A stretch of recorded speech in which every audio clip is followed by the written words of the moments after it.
कहानी का नाम जादूगर और साहसी लड़का। बहुत समय पहले की बात है, एक छोटे से गांव में राजू नाम का एक नन्हा लड़का रहता था। वह बहुत होशियार और साहसी था। उसे नई चीजें सीखना बहुत पसंद था। एक दिन वह जंगल में लकड़ियां काटने गया। तभी उसे एक पुराना किला दिखा जो झाड़ियों में छिपा हुआ था। राजू ने सुना था कि उस किले में एक भयानक जादूगर रहता है, लेकिन राजू डरने वालों में से नहीं था।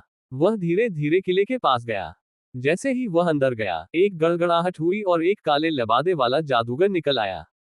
ऐप जादूगर, तुम कौन हो और मेरे किले में क्या कर रहे हो? राजू, मैं राजू हूँ, मैं बस यहाँ देख रहा था। मुझे जादू बहुत पसंद है। जादूगर पहले तो गुस्से में था, लेकिन राजू की हिम्मत और जिज्ञासा देखकर वो हंस पड़ा। क्रिस्टल बॉल, जादूगर बोला। अगर तुम सच में जादू सीखना चाहते हो तो तुम्हें 3 काम करने होंगे। 1. जंगल के सबसे ऊंचे पेड़ से नीली चिड़िया का पंख लाओ। 2. नदी के उस पार से सुनहरी मछली का पानी लाओ। 3. और सबसे जरूरी, सच्चाई और दया का सबक सीखो। राजू ने बिना डरे सब काम किए। उसने चिड़िया का पंख भी लाया, मछली का पानी भी। लेकिन जब वह लौट रहा था तो रास्ते में उसे एक बूढ़ा भिखारी मिला जो भूखा था। राजू ने उस मछली का पानी उसे पीने को दे दिया और अपने थैले से रोटी भी निकाल कर दे दी। जब वह किले पहुंचा तो जादूगर मुस्कुराया। वह कोई आम जादूगर नहीं था, वह एक परीक्षक था जो किसी सच्चे दिल वाले बच्चे की तलाश में था।